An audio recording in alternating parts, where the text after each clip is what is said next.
টানে সে কি মজা মানে হলো টাঙ্গাইল, নেত্রকোনা, শেরপুর, কিশোরগঞ্জ, ময়মনসিংহ, জামালপুর এই জেলাগুলোর আদ্যক্ষর।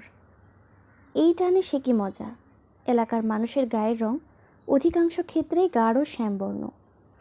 সেইখানে রাশিদা জন্ম নিল টকটকে ফর্সা রং নিয়ে। আশেপাশের গায়ের লোকেরা ভিড় করে নবজাতককে দেখতে এলো। মাটির পাতিলের তলার মতো কালো ইমান ব্যাপারী, তার বউ, তিব্বত বল সাবান আর বর্ডার পার করে চোরাই পথে আসা ভারতীয় পার্ল ক্রিম দুবেলা মাখা সত্ত্বেও গাঢ় শ্যামবরণ। তাদের ঘরে এলো চাঁদ বদন কন্যা। গায়ের মানুষ যে কোনো অস্বাভাবিক ঘটনাতেই অতি প্রাকৃত ধ্যান ধারণা আরোপ করে। বোধ করি তাদের নিস্তরঙ্গ একঘেয়ে জীবনে রোমাঞ্চের স্বাদ আনার জন্যেই। টকটকে গায়ের রং আর মেঘবরণ কোকড়ানো চুলের জন্য রাশিদাকে তারা জিনপরি ভাবা শুরু করলো।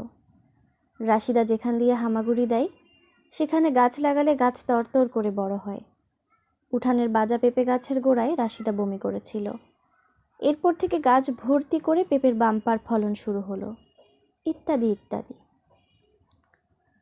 চুরখায় মাজারের খাদেম রাশিদাকে গোটা তিনেক ঝাড়ুর বাড়ি দিয়ে বিড়বিড় করে দোয়া পড়ে মাথায় পানি ছিটিয়ে দিলেন। ইয়া বড় সাইজের তাবিজ গলায় হাতে ঝুলাতে লাগলো। বয়স বাড়ার সাথে সাথে রাশিদাও নিজেকে আলাদা কিছু ভাবা শুরু করলো। তারপরে ইমান ব্যাপারীর আরও 4টা সন্তান হলো, কিন্তু সবাই খেদিপেচি। রাশিদার মতো আগুন রঙের কেউ না। রাশিদার গুরুত্ব বাড়তে লাগলো, সেই সাথে তার বায়নাও। হাটের সবচেয়ে ভালো লাল জামা, ফিতা তার চাই।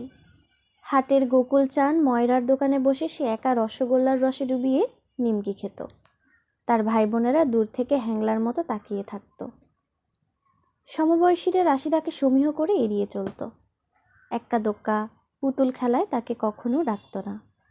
রাশিদাও তাদের সাথে মিশত না, নিজের মনে কথা বলতো, একা একা বনবাদারে হেঁটে বেড়াতো। একটা সময় সে নিজেও দৃঢ়ভাবে বিশ্বাস করা শুরু করলো তার সাথে জিন বসত করে। একদিন হঠাৎ রাশিদাকে খুঁজে পাওয়া যাচ্ছিল না।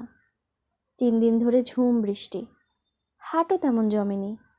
একজন বলল, হাট থেকে রাশিদাকে এক অচেনা পুরুষের সাথে ত্রিশালের পথে যেতে দেখা গেছে। ইমান ব্যাপারী লোকজন নিয়ে ছুটলেন ত্রিশাল। সেই আমলে ওই এলাকায় লোকবসতি তত বেশি না। জনাবেশিক লোক মিলে ভর সন্ধ্যায় রাশিদাকে ডোবার পাড়ে বাঁশঝাড়ে খুঁজে পেল। আপন মনে বকবক করছে। ফ্রকের কুচি ছিঁড়ে ফর্সা পেটের খানিকটা দেখা যাচ্ছে। সেদিকে তার নজর নেই। অদূরে এক ভিনদেশি পুরুষ নিঃস্বারে পড়ে আছে, মুখে ফেনা, গলায় গভীর ক্ষত। কোন প্রাণীর কামড়? না, অন্য কিছু।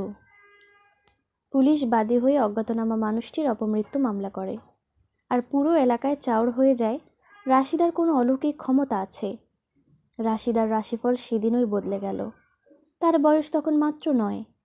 গালে লালচে আভা আর বুকের কাছে সামান্য উঁচু ছাড়া সমগ্র শরীরে নারীত্বের আর কোনো লক্ষণ এখনও নেই।